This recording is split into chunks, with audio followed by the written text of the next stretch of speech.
Hey YouTube, Electric Adventures here with a very quick pick up and play video, just the single title, but it's for quite an obscure system and it's really nice to find one complete in box. So, little package here, I'll just undo the rest. It actually came in an outer box, which is nice to see, especially for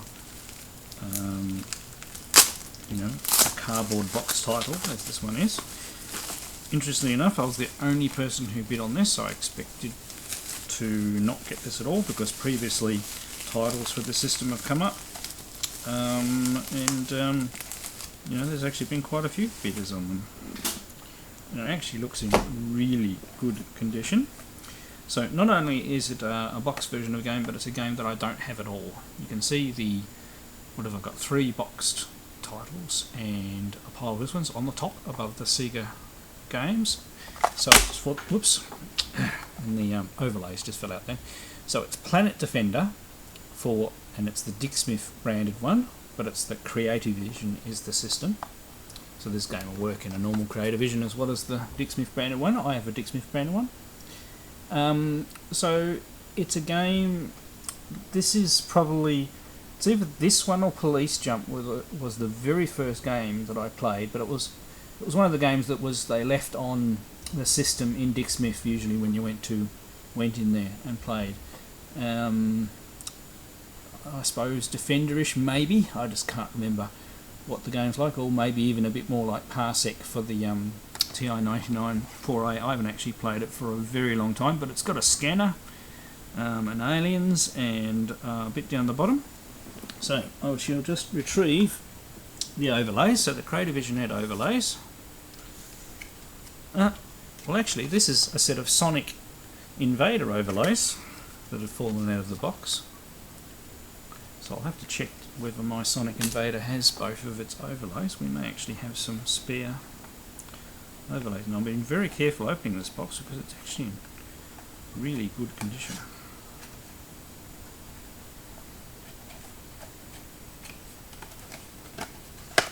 There we go.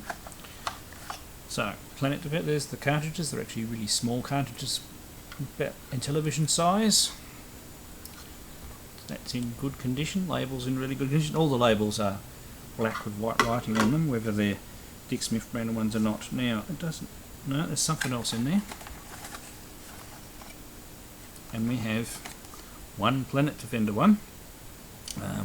Obviously, there's not much, it doesn't actually use the touchpad at all. It's just basically got a start button, and that's commonly the spots where you start games, and then it's pointing to these as being select and fire, which are the 2 side buttons. And I don't think, so I don't want to damage the box. Yeah, that's all that's in the box, so no manual or anything like that. I'm not sure. Oh, there was another one fell out, so we actually have both overlays. So there we go, that's reasonably complete, just missing the manual. Alright, so obscure system and won't be that many gameplays out there. Let's have a decent go at Planet Defender. Right, so here we go with Planet Defender. Worked first try. You have to get used to the short controller cables on the Creativision. You've actually got to have it sitting in your lap. Now I did actually have a spare set of instructions for Sonic Invader. So I actually have a Sonic Invader cartridge with no PCB in it, overlays, and a manual for if anybody wants to swap anything. I think you have to reset.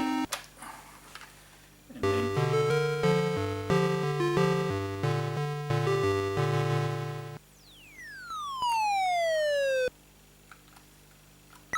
okay, that's me. I can see the skin right at the top.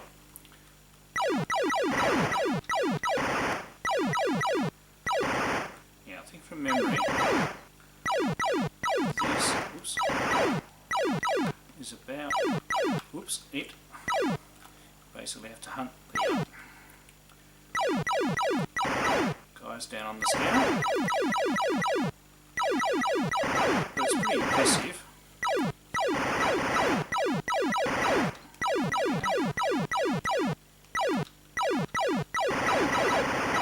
Just got killed there.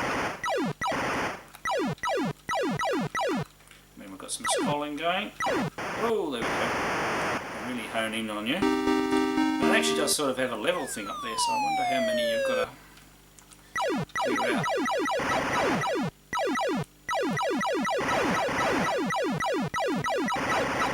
It's a bit hard. A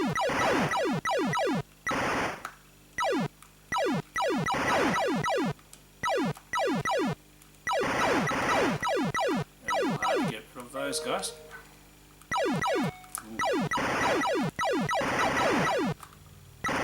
Background scenery just changed them, didn't it?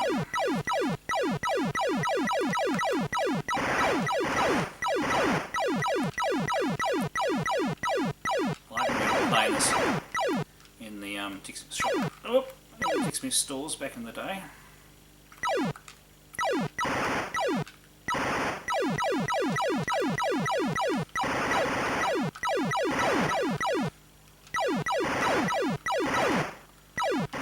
Oops. So as you can see, the gameplay is fairly simple. I do remember being quite impressed by this today, and I think basically because of these green aliens you can see here, that I was one of my basic games that I worked on, actually I think I called it Eliminator, which was a listing I published. I didn't publish it on tape or anything. Okay, oh, while we're in this thing we can select the games. So we're playing game 1, so there's 8 different games. Like a lot of these games, every second game is a 2-player game. Alright, let's try game 3, which is probably a different difficulty level.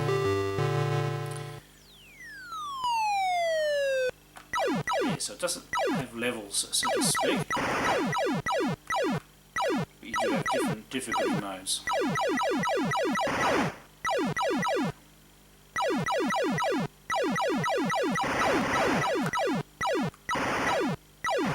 Ooh.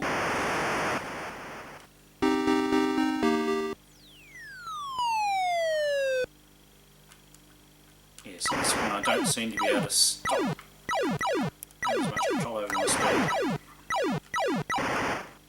And they're really honing in on me. God.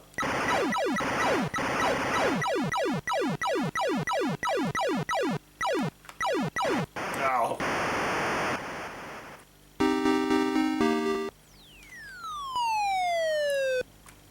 So even though it is graphically quite impressive compared to some of the other games, it's probably not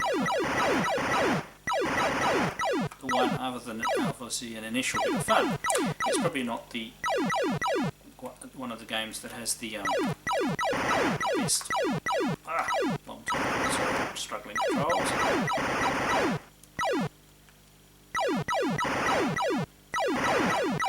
don't know how I got it.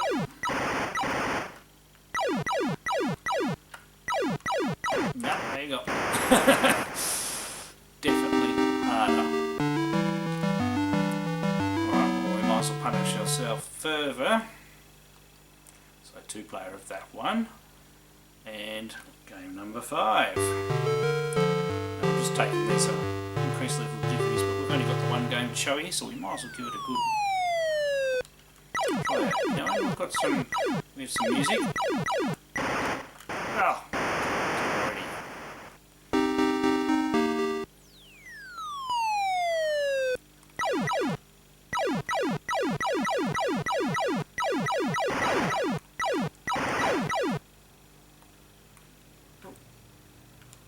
Oh God. Oh God, that was lucky. Really close in on me.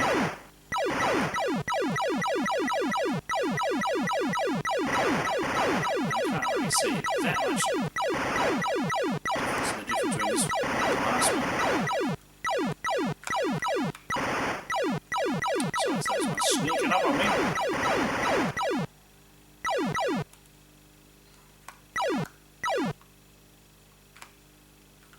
God, here they come.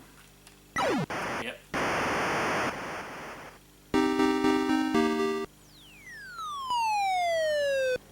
So I'd say they've done that background down there by calculated patterns in the ROM. It's actually, you know, quite a good smooth scroll. Oh, and now I'm done.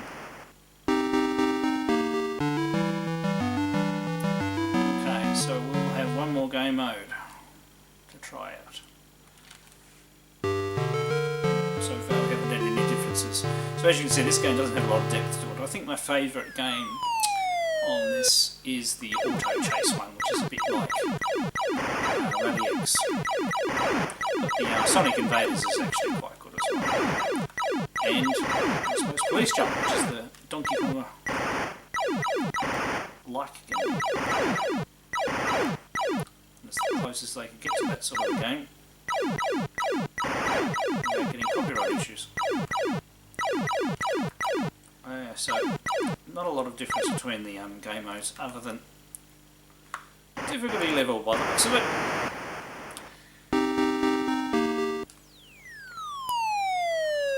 Alright, it's more of the same, so we'll leave it at that for the moment.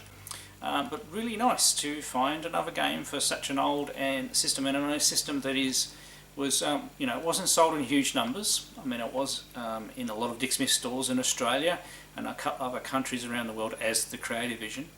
But there's not a tremendous lot of software out there. But even so, there is a multi-cart for these things that has all of the games on it. And I do believe a couple of simple homebrews have been attempted as well.